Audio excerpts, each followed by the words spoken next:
काळजाच्या भीमकाला ललकार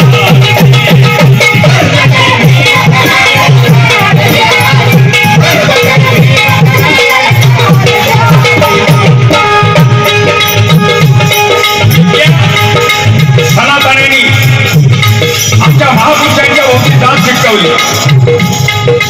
शिवाजी महाराज मराठ्यांचे सगळे बाबासाहेबांचा सुद्धा मला इतिहास होता 4वीला 5वीला.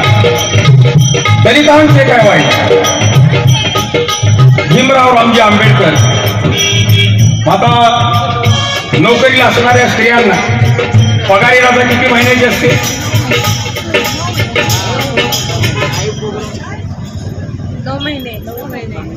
6 महिन्याची पगारी रजा असते ना. ते नुसत्या बौद्ध समाजाचे असते का? आणि मग नुसत्या दलितांची काय वाईट कसे बाबासाहेब? अरे 340 कलम बाबासाहेबांनी लिहिलं या देशातील ओबीसी साठी. आज मराठा समाज आरक्षण मागतो. मराठा समाजाचा उल्लेख 340 कलमात आहे. मराठा समाजाला न आरक्षण मिळाल्यामुळं न दिल्यामुळं आपल्या केंद्रीय कायदे मंत्री पदाचा राजीनामा देणारे पहिले डॉक्टर बाबासाहेब आंबेडकर आहेत मराठा समाजात. मग नुसत्या दलितांची काय वारी कसे? आणि म्हणून आज आम्ही बोलू लागलो, लिहू लागलो. सगळ्या जाती धर्माची माणसं या देशामध्ये 4 वर्ण सर्वांना माहित होते. ब्राह्मण वैश्य क्षत्रिय आणि शूद्र. ब्राह्मण वैश्य लोप पावले. त्या पारशी हरामखोरानं क्षत्रिय नष्ट केले 21 वेळा. आणि एकदा माणूस मेलेला 21 वेळा कसा जन्माला येईल रे? हरामखोर. महात्मा फुलेंनी पत्र पाठवल्यावर ते परशुरामाला अजून त्यानं उत्तर दिलं नाही आणि त्याच्या अवलादीने देणार ते म्हणले 21 वेळा क्षत्रिय मारून टाकले परशुरामानं. सगळे खोटे लागलं आमच्यावरती. आणि म्हणून आज या देशातील 6742 जातीचा उद्धार करण्याचं काम विश्वरत्न डॉक्टर बाबासाहेब आंबेडकरांनी केलं. मगाशी त्या पोरीनं तिच्यासाठी जरा टाळ्या वाजवा दोन्ही पोरीसाठी. माय तुझं चुकलं गेली काय घरी ती? तिचे आईबाप आहेत का? तिची दृष्ट काढा बरं का त्या दोघींची घरी गेल्यावर.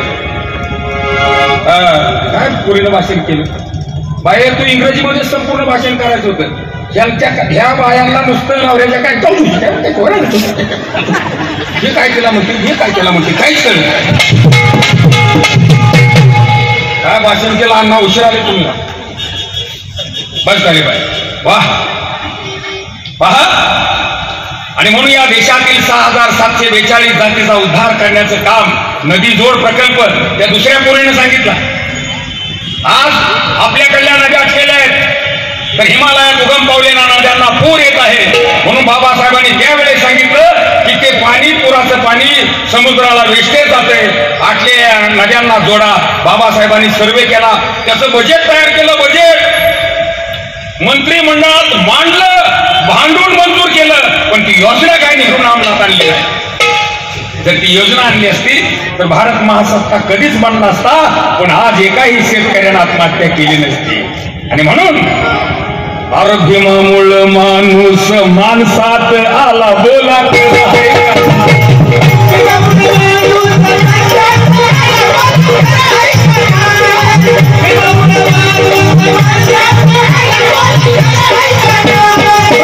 माणूस माणसात आला बोला खरं ऐकणार.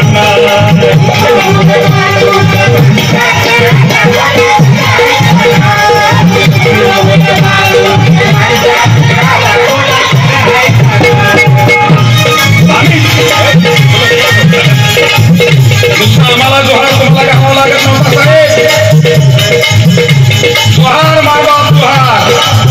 इथल्या ब्राह्मणाला फक्त सगळ्या 6742 जातीला जोहार घालायची प्रथा होती. हिमामुळ माणूस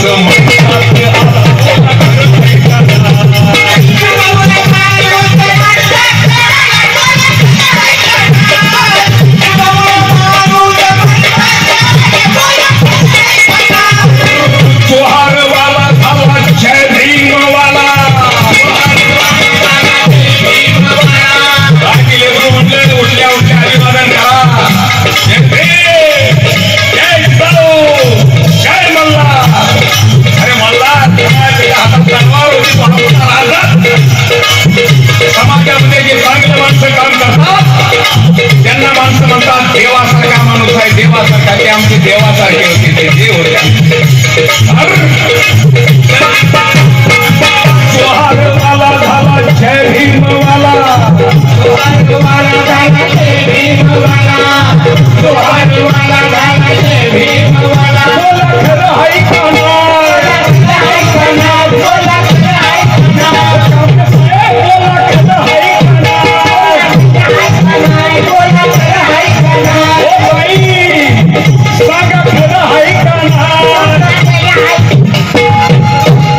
खरं आहे का भीमामुळे माणूस माणसात आला खरं आहे का नाही खोट आहे सांगा इथं बसून खरं आहे ना अरे भीमामुळे माणूस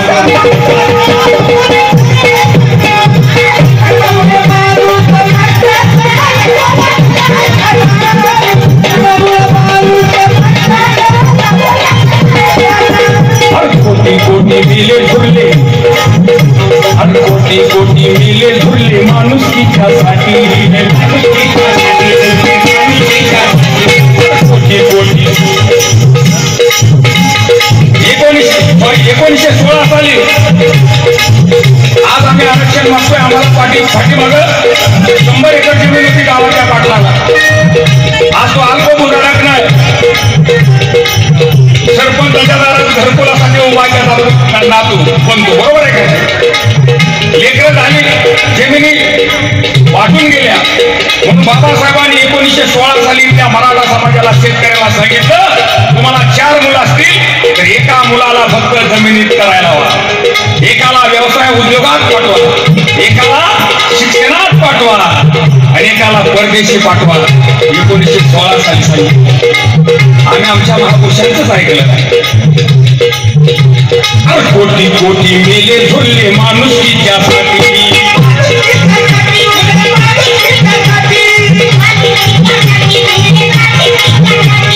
कमरेला लंगोटी हाती खुळखुळ्याचे काटे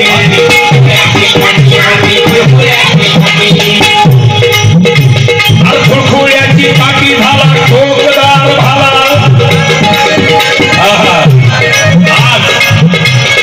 खुळखुळ्याची काठी झाला ठोकदार भाला खुळखुळ्याची काठी हाती कॅम्प्युटर आला का नाही खुळखुळ्याच्या काठी जागी कॅम्प्युटर आला बोला खरं आहे का आयटी मध्ये किती विद्यार्थी आहेत आपले साऱ्या बहुजन समाजाचे IIT MIT मध्ये आणि म्हणून अरे भीमामुळे माणूस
व्याख्यानाचा कार्यक्रम आहे हे सुद्धा ऐकलंच पाहिजे आणि म्हणून फवारा हा थोडक्यातच आम्ही आपल्यासमोर सादर करीत आहे ऐका बाबासाहेब कधीच कुणाला घाबरले नाहीत लहानपणापासून महूवरून बदली रामजी बाबांची साताऱ्याला झाली आणि मग त्या ठिकाणी शेजारची माणसं गल्लीतली माणसं रोज रामजी बाबाला म्हणजे बाबासाहेबांच्या वडिलांना सुभेदारांना सांगायची अहो तुमच्या जीवाला समजून सांगा आमच्या लेकराचा हात मोडला आमच्या लेकराचं डोकं फोडलं बालपणी बहु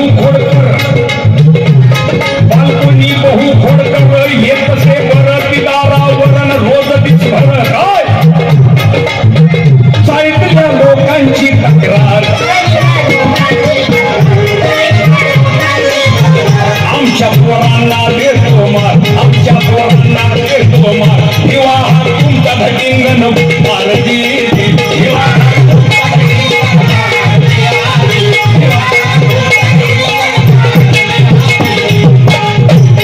छरी मस्ती करी पोरात जात शाळेत उभ्या वर्गात तो अभ्यासात छरी मस्ती करी पोरात जात शाळेत उभ्या वर्गात तो अभ्यासात किंवा तो सर्वहून हुशार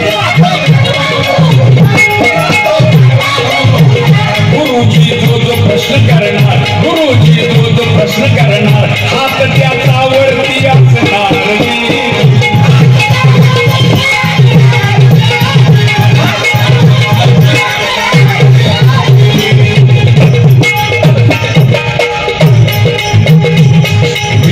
वेग त्यास भारी हा ऊन कांदा भाकरी शाळेत तसा तो घरी मन लावून अभ्यास करी तो खोडकर आधी जरी दरवर्षी पास होई तरी अशी कल्लक बुद्धी बर मिळवायचा पहिला नंबर प्रश्न पोर करती मत्सरण व्हायचे चकित मास्तर कारण बसून हो वर्गा बाहेर गर्दीत हा इतका जग असता तर पश्चाचा पोर हा जर कोण्या वामनाचा पोरगा असता तर पांढर देशानी तर नाचवलं असतं टीवर नाव झालं असतं गावभर पण पोरही आज पश्चात रामजी महाराज हलक्याचा चित्र घेणं काय आमच्या पोरांना माग टाकणार सदा ते पुढे त्यांच्या असणार शिकून हे पोर काय करणार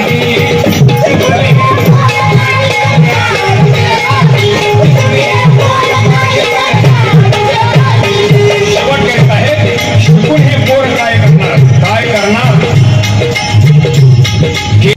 अरे गांधी नेहरूने त्यांच्या समाजाला नेतृत्व दिलं गांधी नेहरूने त्यांच्या समाजाला नेतृत्व दिलं टिळक सावरकरांना त्यांच्या समाजाला वक्तृत्व दिलं पण कोट्यानवधी बहुजन समाजाला डॉक्टर बाबासाहेब आंबेडकरांनी मातृत्व दिलं केले महान जगती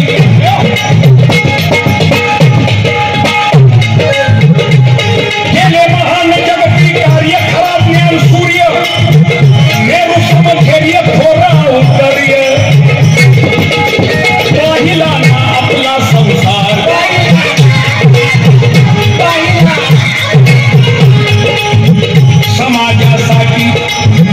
समाजासाठी श्रमेला फार समाजासाठी श्रमेला फार देशासाठी कष्टला फार वाहिला कोटी जणांचा भार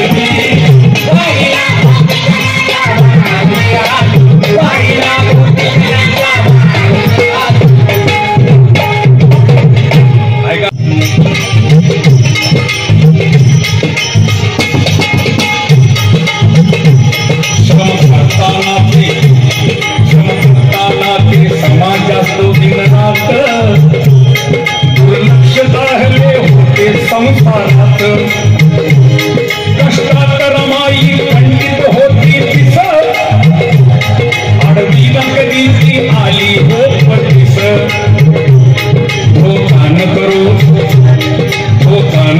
धर्मांध त्यांच्या जीवास दिनरात्र त्याच्या हात जीवाला ध्यास चिंतेन टाकीलं होत शरीर पोखरून रमाई बाबासाहेबांच्या काळजीमुळे मेली माझ्या नवऱ्याला कोणी काय करतंय काय म्हणून चिंतेनं टाकीलं होत शरीर करून पैशाला ठेवलं गतीने प्रसन्न मतदाती पंक्ती मधले तेल त्या समदलितांच्या माते झालं 1935 मे महिना उगविला आणि पूर काळाने धाव आपला साधिला पुढे सोडून जाई रमाईचे हो प्राण पुतळी ते गुणाची होऊन पडे निष्प्राण पोतीचा वाली अंबरडा फोडून भीमराया रडे सदगुण तिचे आठवण भीमराया रडे सदगुण उन्नतीचे आठवून रमाई वारल्यानंतर बाबासाहेबांनी रमाईची मान मांडीवरती घेतली आणि लहान लेकर जसा आक्रोश करतात त्याप्रमाणे बाबासाहेब आक्रोश ओक्साबोक्शी रडू लागले. मोदे रमा मस्सी बोलना, हे रामू उठ, मोदे रमा मस्सी बोलना, उठून बैसना, रुसवा सोडना, दे तुझ्या साहेबास आधार,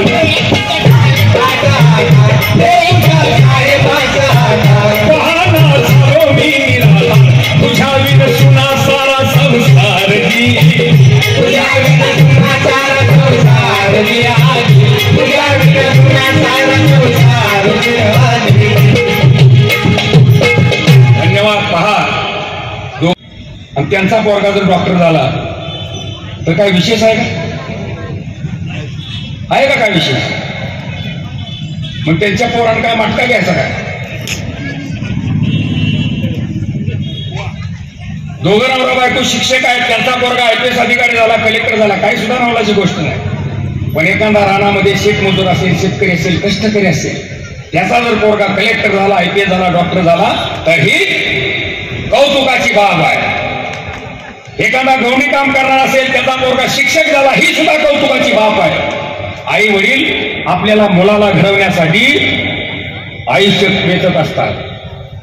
आपल्या मुलाला घडवण्यासाठी, मुलीला घडवण्यासाठी आयुष्य वेचित असतात. पण जगातलं एकच उदाहरण असं आहे, जगातलं एकच उदाहरण असं आहे, आणि ते तुम्ही आता ऐका.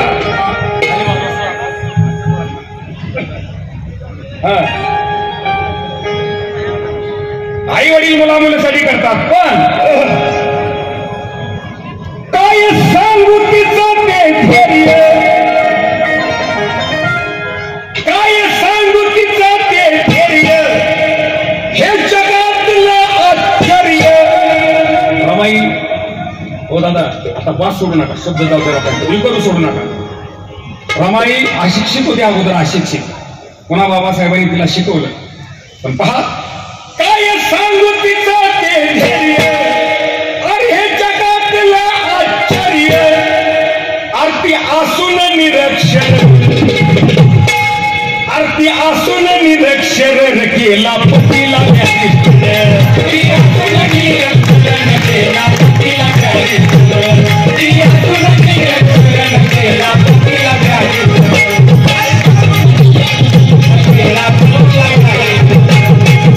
धन्यवाद. अजून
समभाव मानतो आणि आपल्याला 6742 जाती, जरी आपण हिंदू असलो, जरी आपण वेगवेगळ्या जातीत असलो, तरी फक्त संविधान आणि संविधानाच्या माध्यमातूनच आपण या ठिकाणी एकत्र आहोत.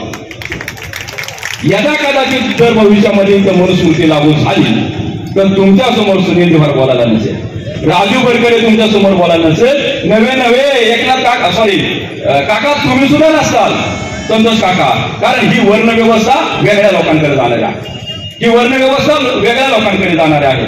मी तुम्हाला सांगतो, डॉक्टर बाबासाहेब आंबेडकरांनी महात्मा ज्योतिराव फुल्यांना गुरु मानलं. काय महात्मा ज्योतिराव फुले आणि डॉक्टर बाबासाहेब आंबेडकर एका जातीचे होते. आपल्याकडे गुरु शिष्य जिवंतपणे केला जातो. इथं महात्मा ज्योतिराव फुले जिवंत नसताना त्यांच्या विचारांचा गुरु डॉक्टर बाबासाहेब आंबेडकर झाले. डॉक्टर बाबासाहेब आंबेडकरांची जातमार होती. डॉक्टर बाबासाहेब आंबेडकरांनी 395 कलमाची राज्यघटना काढली. हे किती माळी समाजासह आमच्या सगळ्या भारतीय बांधवांना माहिती आहे की 395 कलमाची राज्यघटना काढली. त्याचं कारण असं आहे मित्रांनो, डॉक्टर बाबासाहेब आंबेडकर राष्ट्रपिता महात्मा परिषदेमार्फत साजऱ्या होत असलेल्या संयुक्त महापुरुषांच्या जयंती सोहळ्यानिमित्त खरं म्हणजे मी सर्वप्रथम सुनील तात्या दिवर, शशीभाऊ गायकवाड, कैलास दिवर या तिघांनाही अभिनंदन त्यांचं करतो. एवढा चांगला कार्यक्रम त्यांनी घडवून आणला, आभारही व्यक्त करतो. आणि मला याची कल्पना आहे की शाहीर राजेंद्र कुडुसकर आणि सुनील तात्या बोलल्यानंतर मी बोलणं म्हणजे वर्ल्ड कपची मॅच झाल्यानंतर गल्ली बोळातली क्रिकेटची मॅच आपण पाहतोय, असा तुमचा गैरसमज कदाचित होण्याची शक्यता आहे. परंतु त्यांनी सांगितलं की तुम्ही फक्त शुभेच्छा द्या, तर मी शुभेच्छा देण्यासाठी या ठिकाणी उभा आहे. खरं म्हणजे महापुरुषांची संयुक्त जयंती आणि अगोदरच्या वक्त्यांनी शाहिरांनी तर खूप चांगल्या प्रकारे उल्लेख केला की सर आपण ह्या महापुरुषांना जातीपातीमध्ये वाटणं ही खरं म्हणजे आपली वैचारिक दारिद्र्यता आहे, आपली वैचारिक दारिद्र्यता आहे. खरं म्हणजे हे महापुरुष त्याच्यामध्ये छत्रपती शिवाजी महाराज असोत, राष्ट्रपिता ज्योतिबा फुले असं क्रमाने नाव घेतोय, कालखंडाप्रमाणे नाव घेतोय, डॉक्टर बाबासाहेब आंबेडकर असोत किंवा शाहू महाराज असोत. आणि त्याच्यानंतर जे समाजसुधारक याच्यामध्ये झाले हे मनुष्य जातीला देवाने म्हणा निसर्गाने म्हणा ही दिलेली एक देणगी आहे. ते कुठल्याही जातीपातीच्या खूप वरती आहे, ते मनुष्य जातीला मिळालेले देणगे आहेत. आणि याच्यामध्ये कुठल्याही प्रकारचं दुमत होण्याचं कारण नाही की तुमच्या आमच्या पुढे अगदी मी स्वतः दिव्याच्या जिल्हा परिषद शाळेमध्ये शिकलेलो आहे. इतिहास चुकीचा ठेवला गेला, इतिहास चुकीचा ठेवला गेला. तुमच्यापैकी सर तुमच्यापैकी बऱ्याच जणांनी वाचलं असेल, मी 1818ची सनावळी लिहिताना मराठेशाहीचा अंत असा शब्दप्रयोग आजपर्यंतही इतिहासामध्ये आहे. खऱ्या अर्थाने त्यावेळेला पेशवाई होते आणि पेशवाई आली ती बंद फितुरीने आली, खोट्या मार्गाने जाऊन आले, खोट्या मार्गाने मिळवलेलं राज्य होतं. कुठल्याही पेशवाने लढाई करून राज्य मिळवलं नव्हतं. ते छत्रपती संभाजी महाराजांनी छत्रपती शिवाजी महाराजांनी स्थापन केलेलं राज्य होतं. आणि याच्या पुढे हा वारसाने आज ज्यांना आपण म्हणतो की या जगामध्ये अशी कुठलाही देश नाही की ज्याची एवढी परिपूर्ण घटना आहे की ज्याच्यामध्ये 18 पगड जाती राहतात, 35-40 त्यावेळेला डॉक्टर बाबासाहेब आंबेडकरांच्या वेळेला 35-36 प्रांत होते, 30-35 भाषा बोलल्या जात होत्या. आणि अशा सर्व लोकांसाठी की ज्यांची विभिन्नता कल्चर सगळ्या काही गोष्टी वेगळ्या असताना परिपूर्ण घटना देणारा हा एकमात्र महामानव होता की ज्याच्यामध्ये कुठलीही कमतरता राहिली नाही. तुमच्यापैकी जे सुशिक्षित आहे आणि जे राजकारणावर वाचतात तर त्यांना एक नक्की माहिती असेल की अमेरिकेच्या घटनेमध्ये अशा काही तरतुदी राहून गेल्या की ते प्रेसिडेंटच्या इलेक्शनचा निकाल 10-12 वर्षापूर्वी अल गोर नावाचे प्रेसिडेंट होते ते देऊ शकले नव्हते. मी एवढंच या ठिकाणी सांगेन की शाहू महाराजांनी 1902 साली समाजातल्या वरिष्ठ 3 जाती, कुठल्याही स्टेजवरून मी जातीच्या नावाचा उल्लेख करत नाही, परंतु इतिहासात लिहिलेला आहे. आज तुमच्या मोबाईलवर इंटरनेटवरती गुगलमध्ये आहे की ब्राह्मण, सिकेती आणि पारसी या 3 जाती सोडून सर्व बहुजन समाजातल्या सर्व जातींना आरक्षण दिले ते 1902 साली. नंतर हा इतिहास सांगण्याइतपत आज वेळ नाही. आणि पुन्हा एकदा महात्मा फुले दाम्पत्यांकडे येतो की ज्यांनी पहिली मुलींची शाळा या देशातली नव्हे तर महाराष्ट्रातली नव्हे या देशामध्ये पहिली मुलींची शाळा काढली. आणि त्यांना बक्षीस काय मिळालं ते शाहिरांनी त्यांच्या वाणीत चांगलं सांगितलं की सेनाचा मारा झाला, दगडी खावे लागले सावित्रीबाई फुलेंना, पण पहिली मुलींची शाळा पुण्यामध्ये आपल्या शेजारी आपण ज्या जिल्ह्यात राहतो तिथं सुरू झाली. त्या विषयावर बोलता येण्यासारखं भरपूर आहे. आणि एक मी आपल्याला सांगू इच्छितो की शिवाजी महाराजांचंही आजच्या आपल्या संयुक्त जयंती सोहळ्यामध्ये जयंती आहे. त्यांचा एकच किस्सा मी सांगतो आणि थांबतो, कारण बोलता येण्यासारखं 2 तास आहे. की ज्या वेळेला औरंगजेबाला म्हणजे शिवाजी महाराजांचा 1 नंबरचा शत्रू, ज्यांना शिवाजी महाराजांच्या मृत्यूची बातमी कळवण्यात आली त्यांच्या खबऱ्याकडून की महाराजांचा अंत झालेला आहे, ते मरण पावलेले आहेत, ती खबऱ्याला वाटलं की महाराज आपल्याला काही बक्षीस देतील, पाठीवरती थाप मारतील. तसं झालं नाही मित्रांनो. त्यांनी गुडघे टेकले आणि नमाज पडू लागले की हे अल्लाह, ते आपल्या परमेश्वराला ते अल्लाह म्हणतात, हे अल्लाह माझ्या तराजूमध्ये जर काय पुण्याचं वजन असेल तर सर्व पुण्याचं वजन या शिवाजी राजाच्या पदरात टाक आणि स्वर्गामध्ये त्यांना जागा दे. आपल्या शत्रूबद्दलही एवढा स्वाभिमान असणारे किंवा एवढं विरक्ती असणारे, एवढं ज्याला आपण म्हणतो की एवढं प्रेम असणारं की शत्रू असावा तो शिवाजी महाराजांच्या सारखा दिलदार असावा की ज्यांनी राज्य आदर्श राज्य, बऱ्याच लोकांनी त्याच्यामध्ये उल्लेख केला की शेतकऱ्यांना कशी ट्रीटमेंट दिली, आई बहिणींना कशी ट्रीटमेंट दिली संपूर्ण राज्यामध्ये. तर तो वारसा शत्रू सुद्धा त्यांच्याबद्दल असं बोलतात. अशा प्रकारचे हे महान राजे या जगाच्या इतिहासात होऊन गेले. त्याच्यावर बोलायचं झालं खरं म्हणजे शाहीर गेले का, ब्राह्मणांच्या गुलामगिरीतून मुक्त करण्यासाठी तो हयात संघर्ष केला आणि तो संघर्ष करत असताना कोणत्याही मानपमानाची पर्वा केली नाही. त्या फक्त आणि फक्त बहुजन महापुरुषांना, फक्त आणि फक्त बहुजन महामातांना, फक्त आणि फक्त बहुजन संतांनाच आपणा समक्ष विनम्र अभिवादन करतो. साथियो, आज पुरंदर तालुक्यातील सासवड या नगरीमध्ये छत्रपती शिवराय जे रयतेचे आणि बहुजनाचे राजे आहेत यांची राष्ट्रपिता महात्मा ज्योतिराव फुले आणि डॉक्टर बाबासाहेब आंबेडकर यांची संयुक्त जयंती साजरी होत आहे. हे बहुजन हक्क परिषदेच्या वतीनं ही जी जयंती साजरी होत आहे, या निमित्तानं विश्वरत्न डॉक्टर बाबासाहेब आंबेडकर असो, महात्मा ज्योतिराव फुले असो आणि छत्रपती शिवराय असो यांच्या जयंतीच्या निमित्तानं सर्व बहुजन बांधवांना कोटी कोटी शुभेच्छा. साथियो, बऱ्याच शाहिरांनी आपल्या वाणीमध्ये छत्रपती शिवरायांचा, महात्मा फुल्यांचा, छत्रपती संभाजी राजांचा, उमाजी राजांचा, अण्णाभाऊंचा, अहिल्याबाईंचा, बाबासाहेबांचा इतिहास आपणा समक्ष अगदी मांडलेला आहे. आता एवढ्या शाहिरांना मांडल्यानंतर मी काय बोलावं, माझ्या पुढे प्रश्न आहे. कारण विश्वरत्न डॉक्टर बाबासाहेब आंबेडकर असं म्हणतात, माझी 500 भाषणं आणि शाहिराचं एक गाणं बरोबरीच आहे. बाबासाहेब म्हणतात, पण मी तर त्यांच्या पायावरची धूळबी नाही. तर आमची अशी हजारो लाखो भाषणं आणि गुरुस्कर साहेबांचं एकच पोवाडा अगदी लाखो भाषणाची आपल्या बरोबरी करतोय. साथियो, खरं तर शाहीर कसा असला पाहिजे. अनेक शाहीर मुतखड्याप्रमाणे होते, त्या मुतखड्यांना फार मोठं करण्यात आलं. पण शाहीर कसा असावा तर ते शिकावं तर अगदी राजेंद्र खुडुसकरांसारखं. राजेंद्र खुडुसकर साहेब हे केवळ शाहीर नाही साथियो, तुमच्या पुढे जिवंत इतिहास मांडणारा शिवशाहीर आहे. खरा शिवशाहीर जर कोण असेल तर तुम्ही ज्यांना मानताय पूर्वी, आज मी त्यांच्या नगरीमध्ये जरी सासवडचे आलो असेल तरी मी आज बाबा पुरंदरेला नागड्या केल्याशिवाय जाणार नाही. मी तुम्हाला तुमच्या सर्वांच्या समोर सांगतोय, बाबा पुरंदरेनं छत्रपती शिवरायांच्या वरती, राष्ट्रमाता जिजाऊंच्यावरती, छत्रपती संभाजी महाराजांवरती आणि मराठा माता माई भगिनीवरती जे खालच्या पातळीवरती लिखाण केले ते मी पुराव्यानिशी मांडणार आहे. कारण परवा एका व्यक्तीचं, मी ज्याला पेंटर म्हणतोय, परवा एका पेंटरचं भाषण झालं आणि त्या पेंटरनं सांगितलं पुरंदरेनं शिवरायांच्या विरोधामध्ये काय लिहिलंय त्याच्या. जनहित न्यूजसाठी गणेश उदमले, पुरंदर, सासवड.